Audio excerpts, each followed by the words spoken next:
Ayan, mapagpalang araw po sa ating lahat mga kalangga at muli.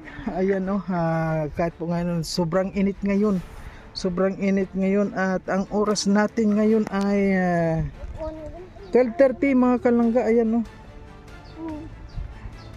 ay 1 o'clock pala. Ayan. 1 o'clock na po ngayon mga kalangga At yun nga po, patuloy tayo sa ating mga mission ngayong araw. Wala po tayong sinasayang na oras kahit na masakit talaga palutod ko mga kalangga pero patuloy lang po tayo at kahit nga wala pa rin tayong basta po pupunta tayo doon. Mayroon po tayong pupuntahan ngayon mga kalangga at di ba may pinapagawa po tayo na renovation sa isang simbahan sa church GIL sa Jesus is Lord. Ayan, pupuntahan po natin para bisitahin po natin kung ano na pong nangyayari doon, kung ilan po yung gumagawa. Ayan, maraming salamat po. Ayan.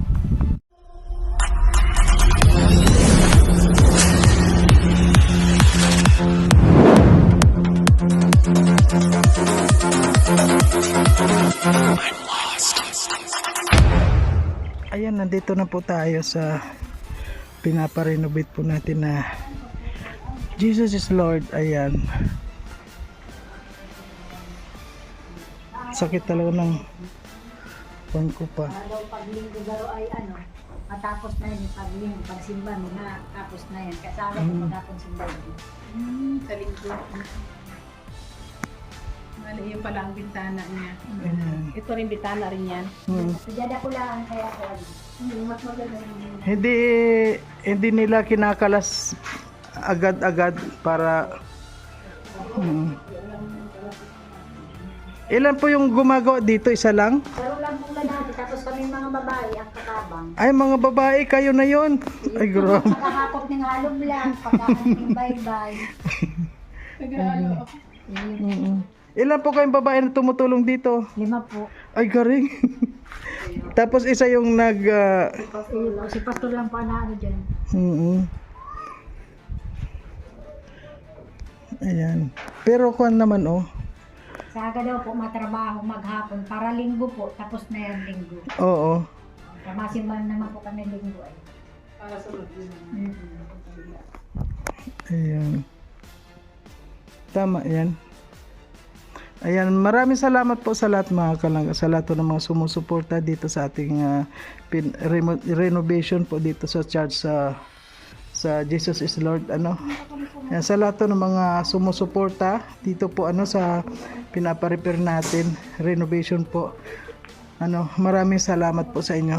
At sa lahat ng mga gusto pang magpaabot ng tulong para dito po para matapos po natin ito ng kahit na kuwan lang po kasi renovation lang naman po ito mga kalangga. Susunod po dito ay yun ng bubong. Ayan. Ano po yung bubong nito? May mga kuwan na ba yan? Lahat na po ba papalitan yan? Yung mga bubong? Inyo po sir, po, yan po kayang yan mga kukulamber kaya madali po siyang magturo sa mga ang kukulamber po baga madali maano. Kaya gabos man na po nagtuturo. Ay oo nga Ayan Palitan naman na yung iba. Ay, kung nakita niyo po nga mga kalangga, ayan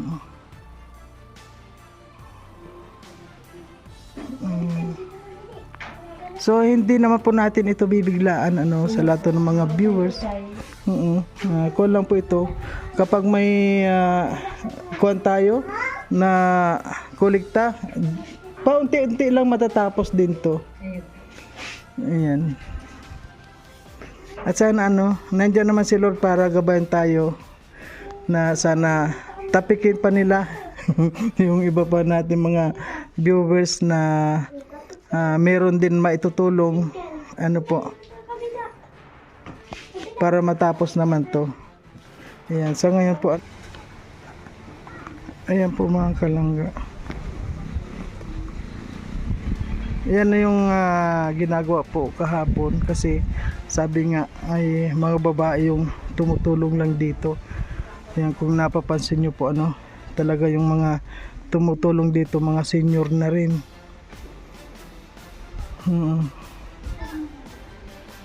At hindi naman po ito madalian mga kalangga. Pag yung meron po tayo.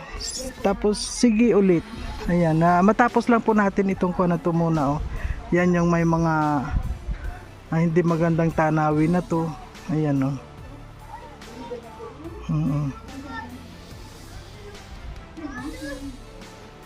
Ayan, sa gusto pa po, sa lahat po ng mga gustong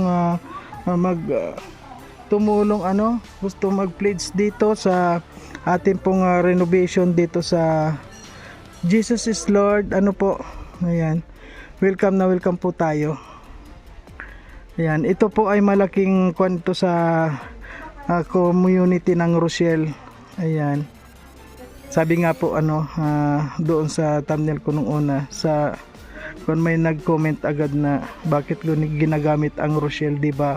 Ay hindi lang po niya naunawaan. Tayong lahat po ay mga Rochelle community. Nabuo po tayo ng Rochelle community, tayong lahat, diba? Kaya dapat lang po natin gamitin at huwag nating tatanggalin yung Rochelle community sa atin. Ayan, maraming salamat po sa lahat ng mga sumusuporta dito. At ito na muna po yung ating may upload na muna. Ito na muna ang ating video. Ayan, maraming salamat po. At patuloy po tayo mga kanangga sa gusto pa magpaabot ng mga papiso-piso. Maraming salamat po sa inyo. Ayan, sobrang init po ngayon. Kung dati maulan, nag-aangal tayong maulan. Ngayon naman, mainit. Angal pa rin tayo. Inyong lahat. And hanggang dito na lang. Maraming salamat po sa inyong lahat. Bye-bye muna po.